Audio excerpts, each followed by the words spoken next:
What happens when the man you humiliate finally stands up for himself, with the law on his side? I thought I had it all figured out. I thought Elliot would always be there, taking my insults, accepting my excuses, cleaning up my messes. I was so wrong it hurts to even think about it now. The kitchen smelled like burnt toast and disappointment. I stood at the counter, scrolling through Ryder's Instagram stories from last night's club event, watching beautiful people live their best lives, while my husband sat at our scratched dining table, helping our 7-year-old daughter Mila with her math homework. "Daddy, what's 7 times 8? Mila asked, her pencil hovering over the worksheet. 56, sweetheart, Elliot replied patiently, his voice tired from another 12-hour day fixing computers at his IT job. His brown hair was messy, his polo shirt wrinkled, and he hadn't shaved in 3 days. I rolled my eyes. This was my life now, watching a 35-year-old man who'd completely given up on himself. "You know, some men actually take care of themselves," I said, not looking up from my phone. "Some men go to the gym, dress well, take their wives out for exciting nights." Elliot glanced up. "Hypatia, I just got home. Can we not do this in front of Mila?" "Do what?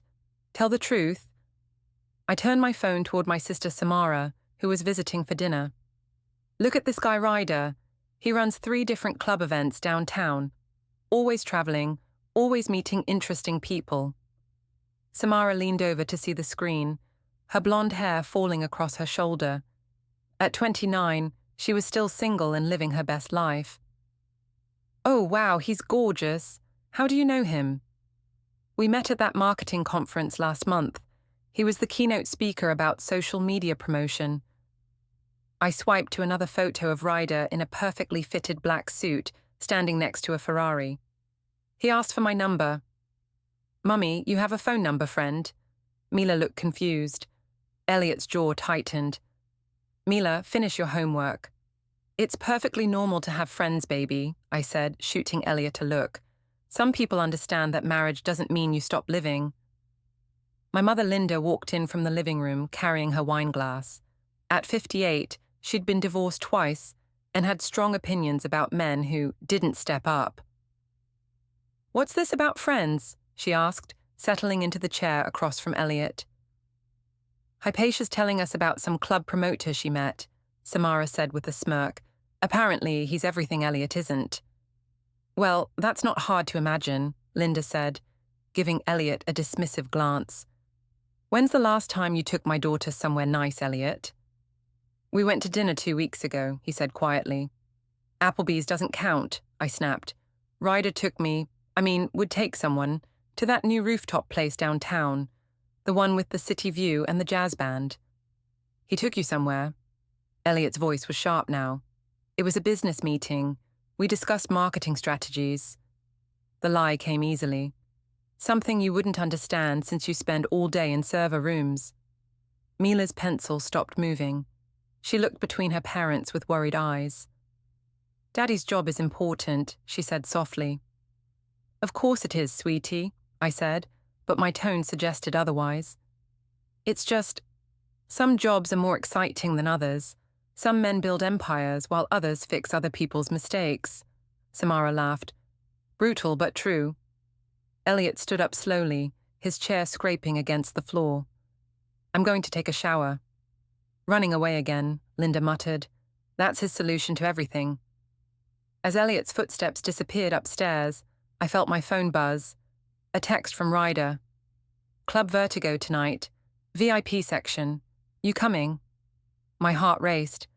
Under the table, I typed back, "Tonight?" "Who's texting you?" Samara asked, trying to peek at my screen. "Just work stuff," I said, but I couldn't hide my smile. "Work stuff that makes you glow like that?"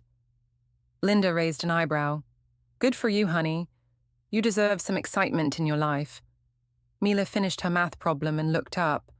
"Where's Daddy going to eat dinner?" "He'll figure it out," I said, already planning my outfit for tonight. "Daddy's a big boy." But as I headed upstairs to get ready, I noticed Elliot's bedroom door was closed, and for the first time in months, I heard the lock click. The next morning at my marketing office, I couldn't stop thinking about the night before. Ryder had introduced me to everyone as his special friend, and for 3 hours, I felt like the most important person in the room. The attention, the excitement, the way other women looked at me with envy, it was intoxicating.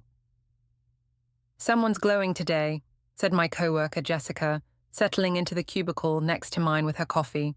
"Hot date last night?" "Something like that," I said, pulling up the photos Ryder had posted on his Instagram story. There I was, laughing at his jokes, looking radiant in my red dress. He hadn't tagged me, which was probably smart, but I looked amazing. "Wait, isn't that the club guy from your conference?" Jessica leaned closer. "Hypatia, please tell me you're not." "It's complicated," I said. "Elliot and I are going through a rough patch. He's become so boring, so predictable. He comes home, helps with homework, watches TV, and goes to bed. That's it. That's his entire existence. But you're married.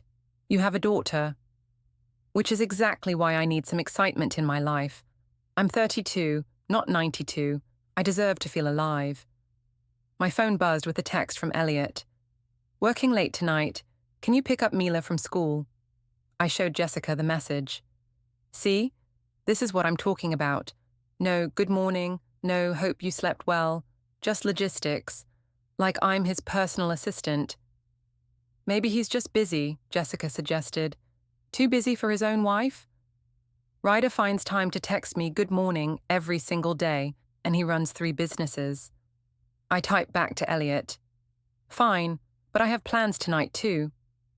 His response came immediately. "What plans?" "Work dinner.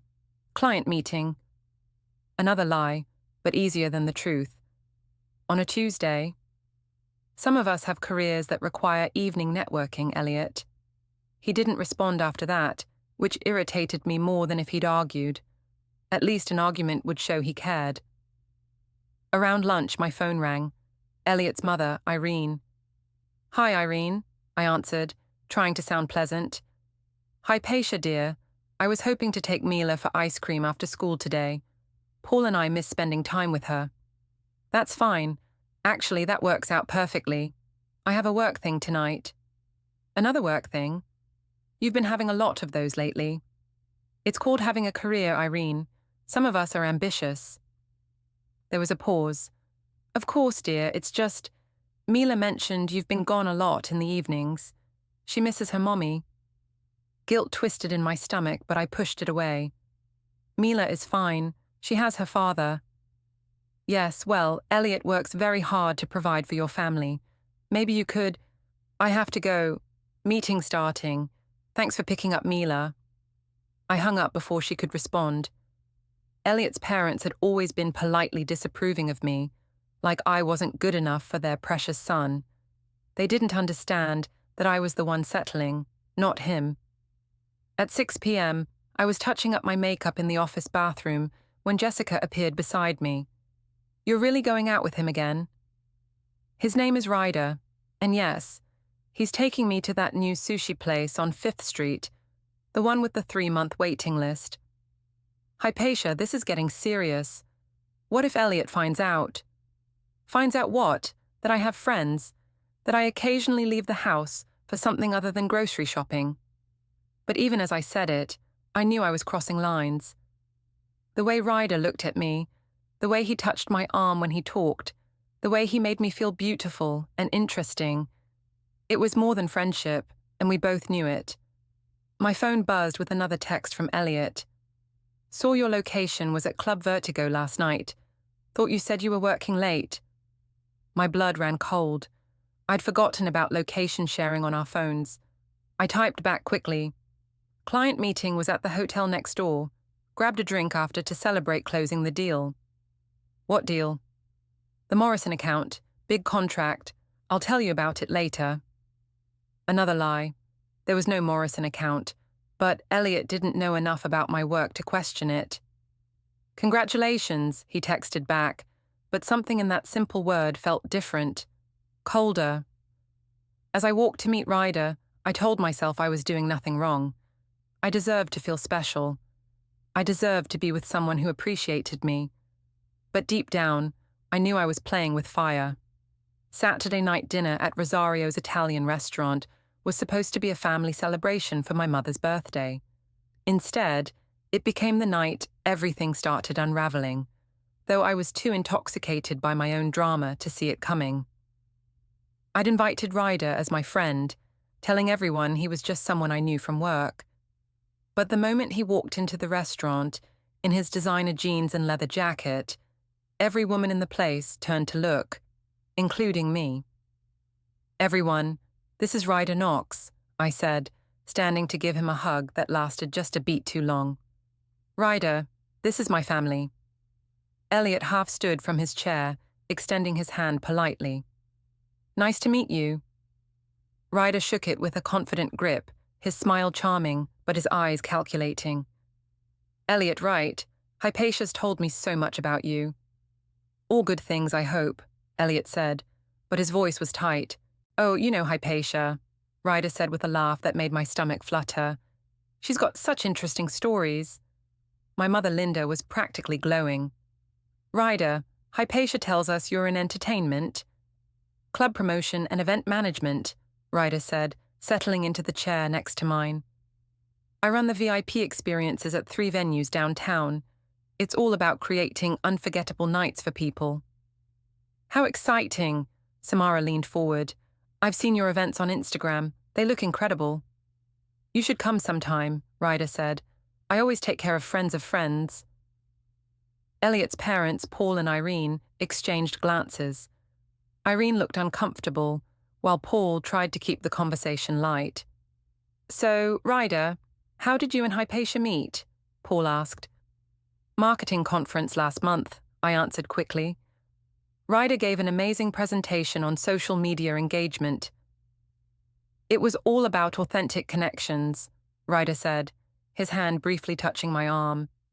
"Finding people who really understand what you're trying to create." Mila, who'd been coloring quietly, looked up. "Are you Mommy's new friend?" "That's right, sweetheart," Ryder said. "Your mom is very special." I felt a rush of warmth at his words, but when I glanced at Elliot, his face was stone. As dinner progressed, I found myself performing, laughing too loudly at Ryder's jokes, touching his arm when I talked, making sure everyone could see how much fun I was having.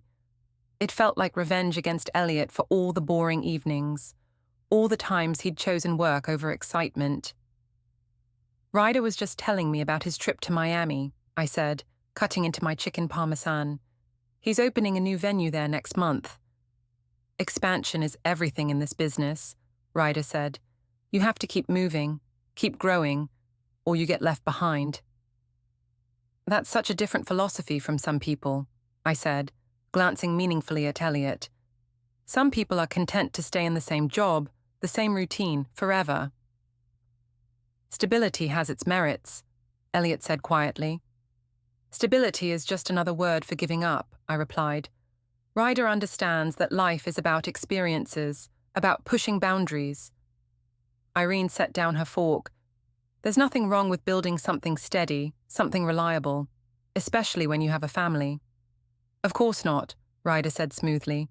"But there's also nothing wrong with wanting more out of life. Hypatia strikes me as someone with big dreams." "She always has been," Linda said, shooting a pointed look at Elliot. "I just wish more people in her life supported those dreams." The tension at the table was thick enough to cut. Mila had stopped coloring and was looking between her parents with worried eyes. "Maybe we should order dessert," Paul suggested. "Actually, Ryder and I were thinking of checking out that new jazz club after dinner," I said. "They have a live band tonight." "It's a school night," Elliot said. "For Mila, not for me. Your parents can watch her, can't you?" I looked at Irene expectantly.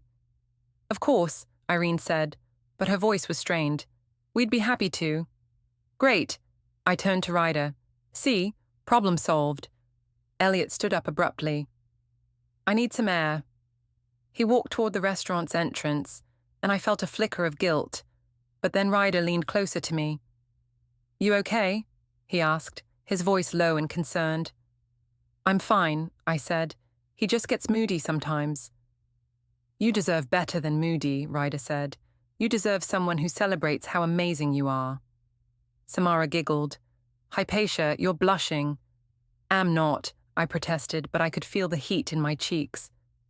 When Elliot returned to the table, he was quieter than before. He barely spoke for the rest of dinner, just nodded when people talked to him and picked at his food. As we were leaving, I hugged Mila goodbye. When are you coming home, Mummy? She asked. Later, baby. Be good for Grandma and Grandpa. I want to come with you.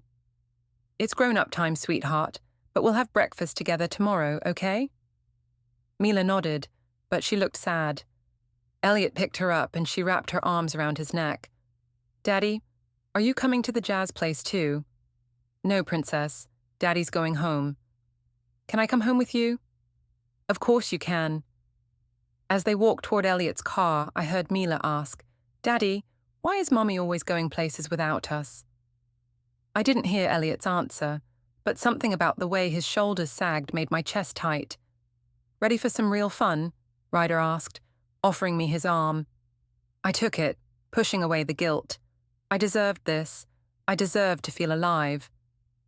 But as we walked away, Samara whispered to me, He'll never leave you, you know. Elliot, he loves you too much. I smiled, thinking she was right. Elliot would always be there, waiting for me to come home. I had no idea how wrong I was. Club Vertigo was packed, the bass thrumming through my body as Ryder led me through the crowd toward the VIP section.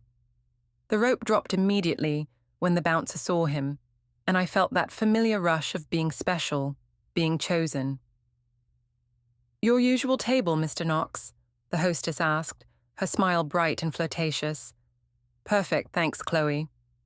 Ryder's hand was on the small of my back, guiding me to a curved booth overlooking the dance floor. Champagne? Always, I said, sliding into the plush seating. This was what I'd been missing. The energy, the excitement, the feeling that anything could happen. At home, I knew exactly what every evening would bring. Homework help, dinner cleanup, mindless TV, bed by 10. Here, I felt alive. You look incredible tonight, Ryder said, pouring champagne from the bottle that appeared instantly. That dress is perfect on you. I'd bought the black cocktail dress specifically for tonight, spending money from our joint account that should have gone toward Mila's school clothes. But I looked amazing, and the way Ryder was looking at me made it worth every penny. Thank you, I said, clinking my glass against his. I needed this. Rough week. You have no idea. Elliot's been so cold lately, so suspicious. He actually questioned me about being here last week. Jealous husband syndrome, Ryder said with a knowing smile. I see it all the time. Guys who can't handle their women, having lives outside of their little suburban bubbles. Exactly. He acts like I'm supposed to be satisfied with parent-teacher conferences and grocery shopping for the rest of my life. You're way too interesting for that, Ryder said, moving closer. You've got this energy, this spark. It would be a crime to waste it on mundane domestic stuff. His thigh was touching mine now, and I felt electricity shoot through my body. This was what I'd been craving. Desire, passion, the feeling of being wanted by someone exciting. I keep trying to explain that to my family, I said, taking a large sip of champagne. My sister gets it, but Elliot's parents act like I'm some kind of terrible person for wanting more than their boring little life. What do you want? Ryder asked, his voice low and intimate. Adventure, excitement. I want to feel like I'm living, not just existing. I can give you that, he said, his fingers tracing along my arm. The question is, are you brave enough to take it? My phone buzzed. A text from Mila. Mommy, I miss you. When are you coming home? Guilt stabbed through my champagne haze. It was past 9 on a school night, and my 7-year-old was texting me instead of sleeping. I showed Ryder the message. She's so clingy lately. Kids adapt, he said dismissively. She'll be fine. You can't live your entire life around a child's schedule. He was right, I told myself. Mila had her father, her grandparents. She didn't need me hovering over her every second. I turned my phone face down and reached for my champagne. You're absolutely right. Dance with me, Ryder said, standing and offering his hand. On the dance floor, pressed against his body, I felt free. The music was loud enough to drown out my thoughts, and Ryder's hands on my waist made me feel desirable in a way I hadn't felt in years. This is what you deserve, he whispered in my ear.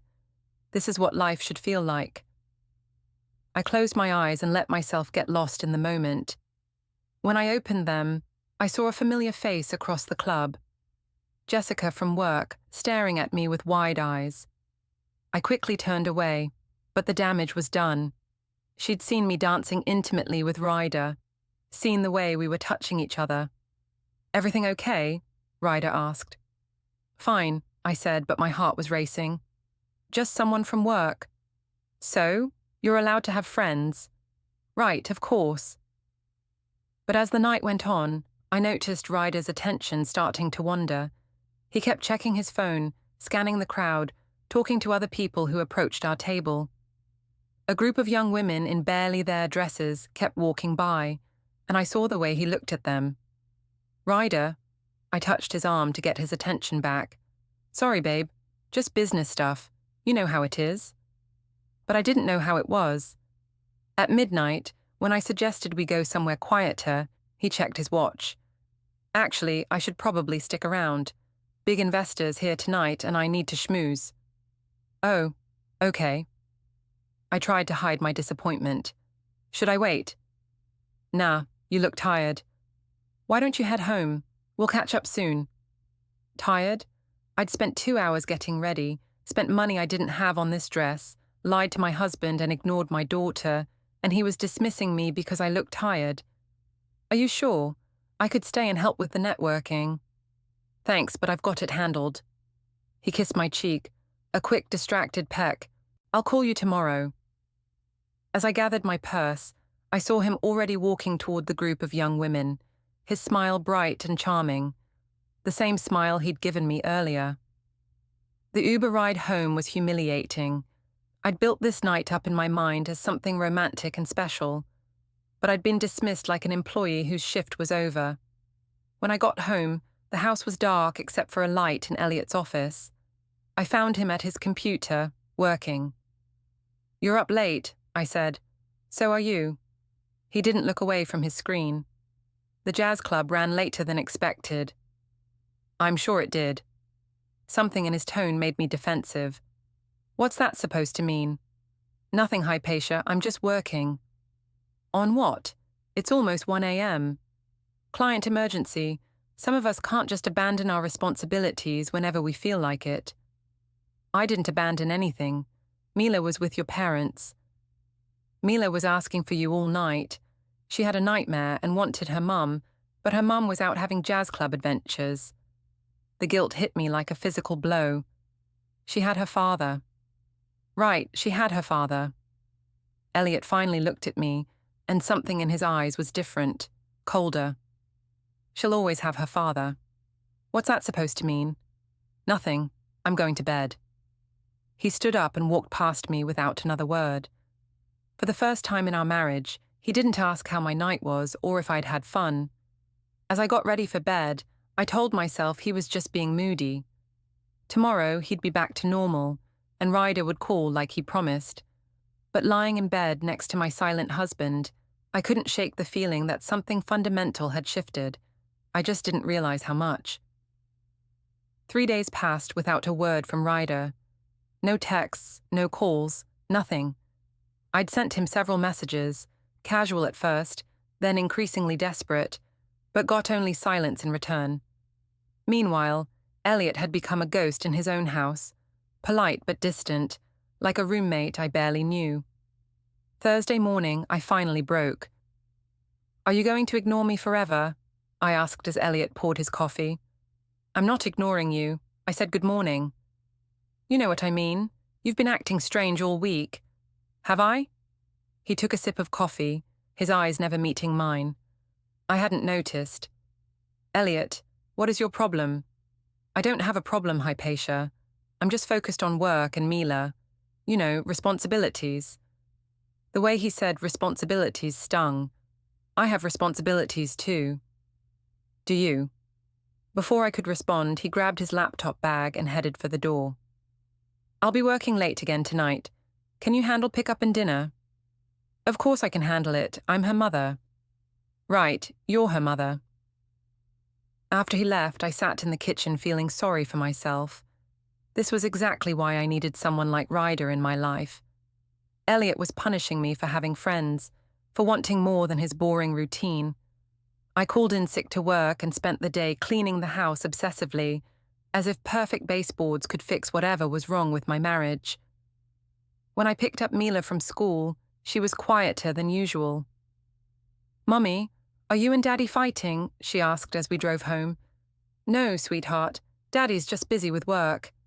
"He seems sad." "He's fine, baby. Everything's fine." But everything wasn't fine, and it got worse when we got home. Elliot's car was in the driveway, which was strange since he'd said he'd be working late. Inside, I found him in the living room with his parents and my mother. The tension was immediately obvious. "What's going on?" I asked, setting down my purse.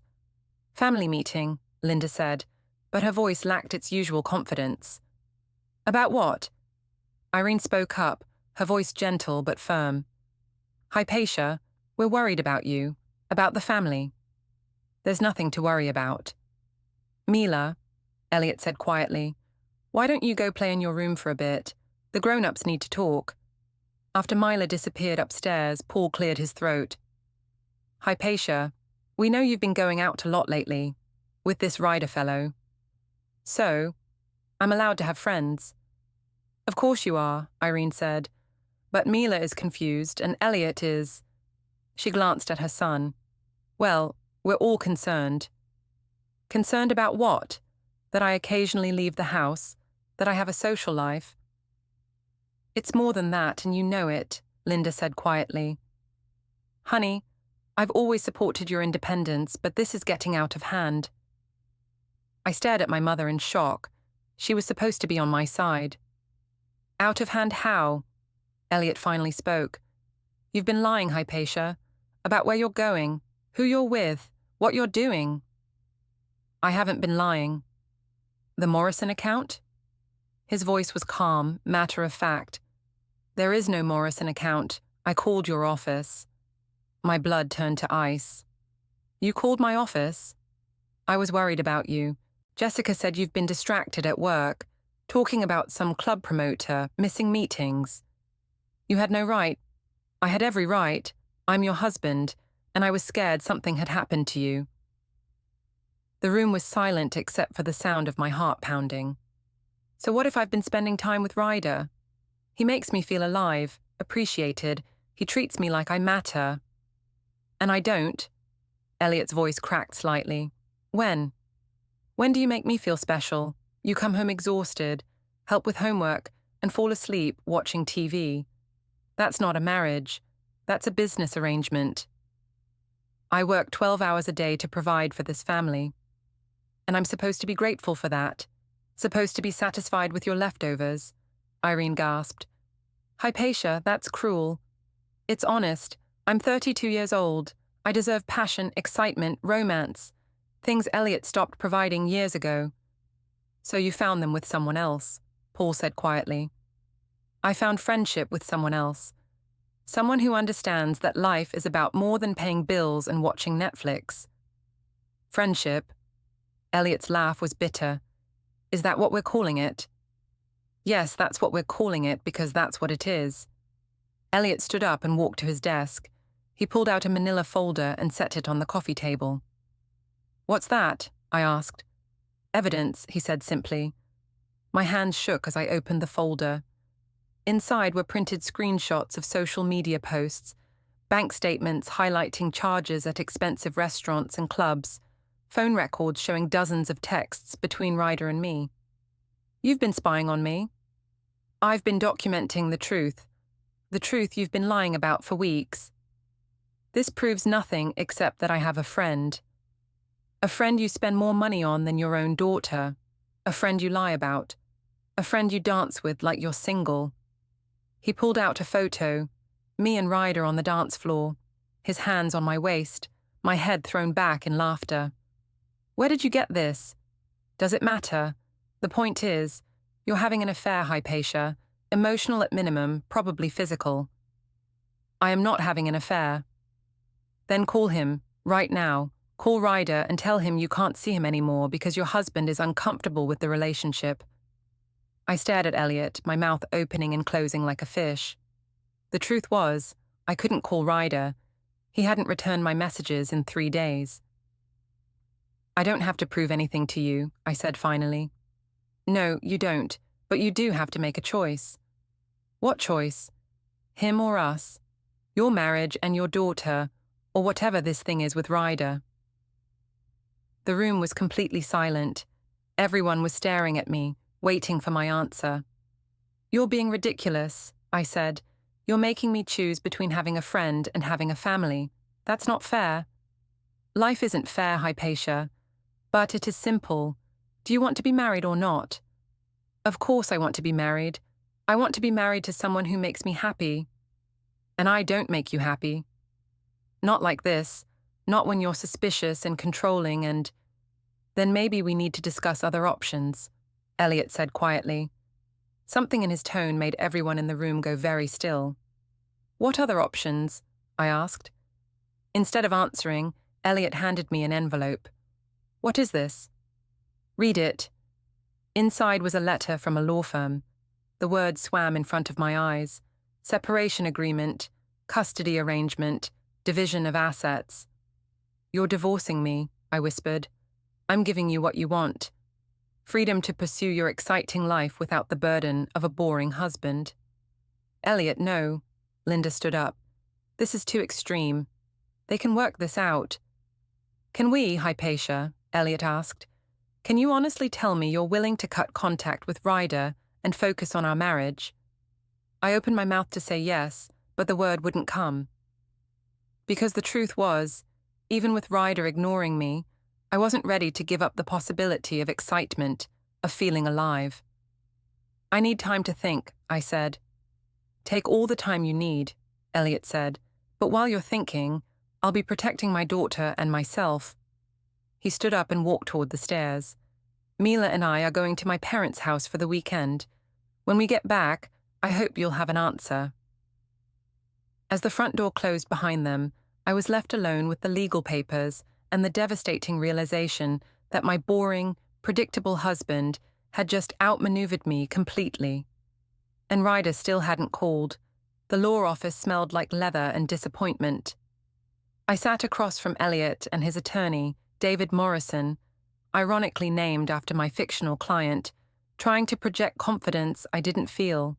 My own lawyer, a hastily hired divorce attorney named Patricia Wells, shuffled through papers beside me with the air of someone who knew she was fighting a losing battle.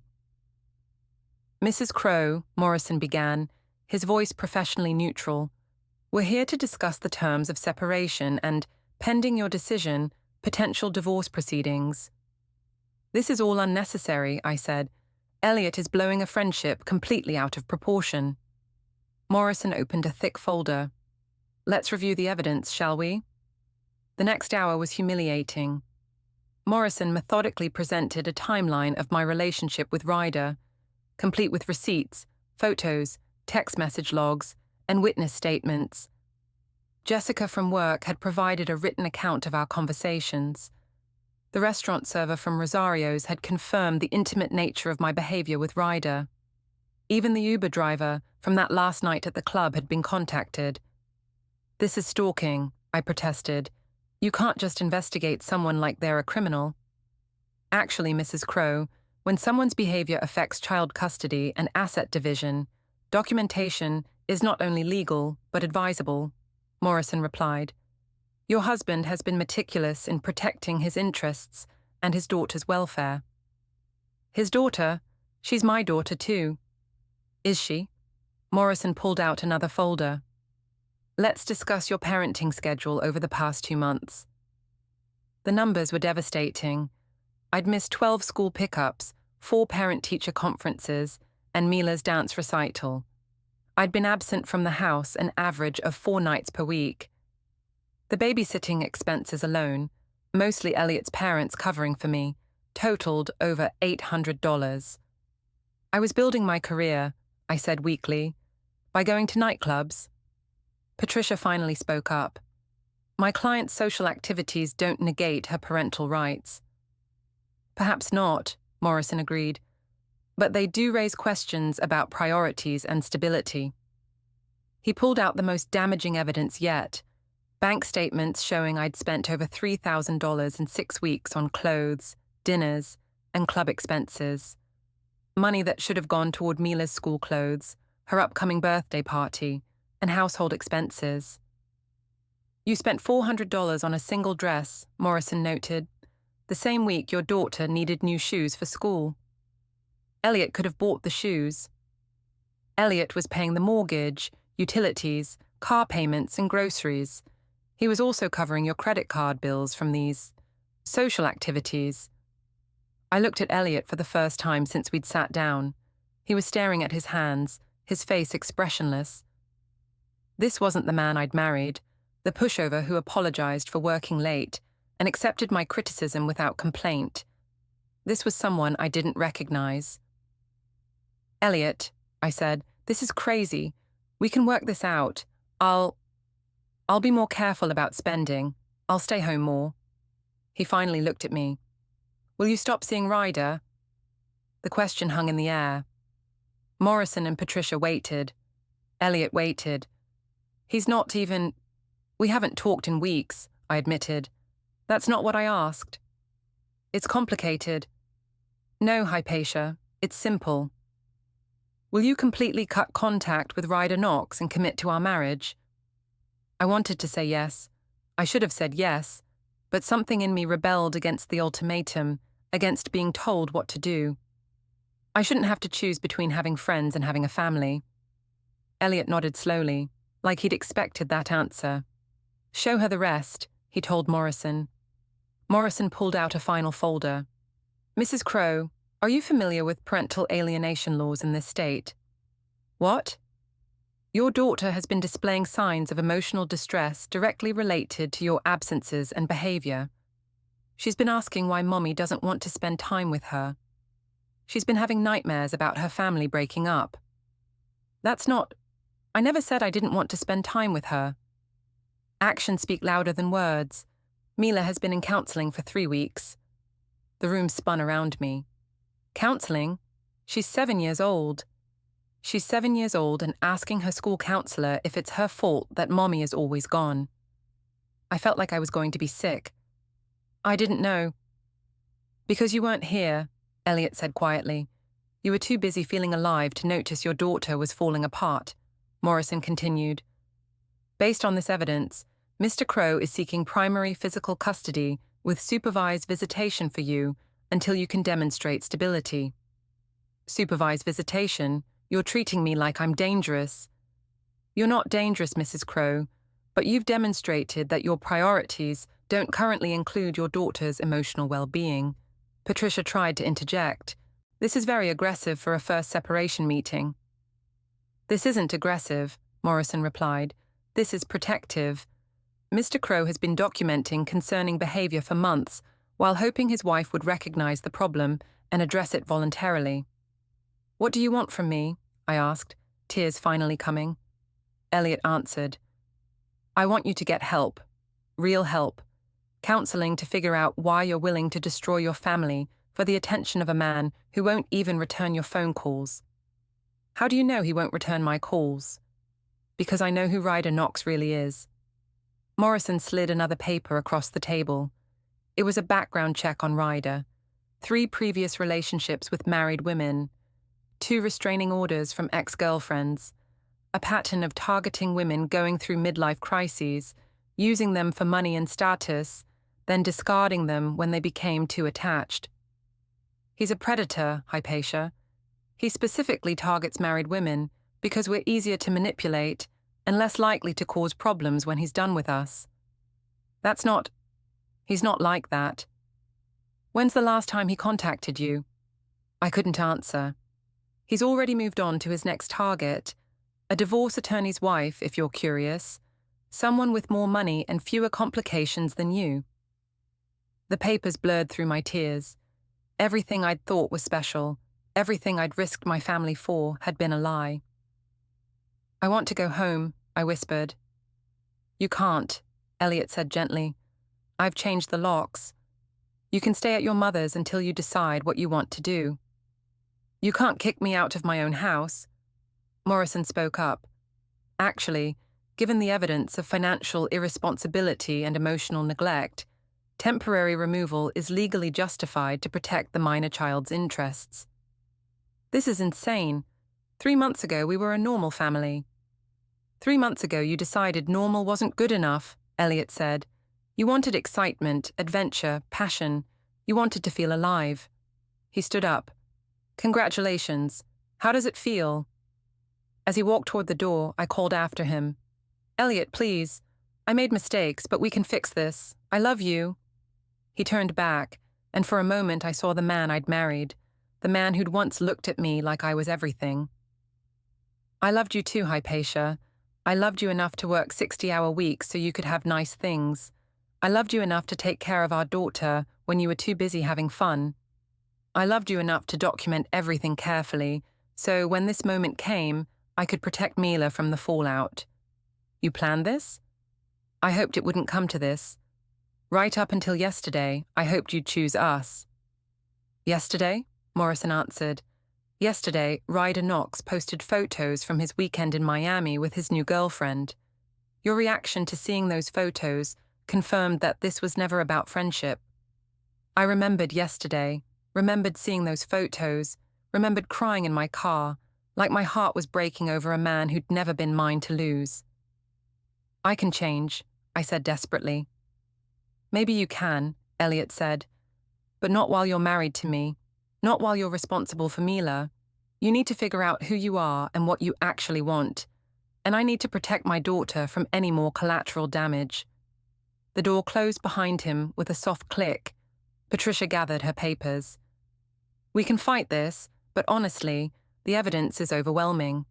Your best bet is to comply with the separation terms and work on demonstrating changed behavior." I sat alone in the conference room, surrounded by evidence of my own destruction, finally understanding that my boring, predictable husband had been 10 steps ahead of me the entire time. By the time I got to my mother's house, the divorce papers were already being filed.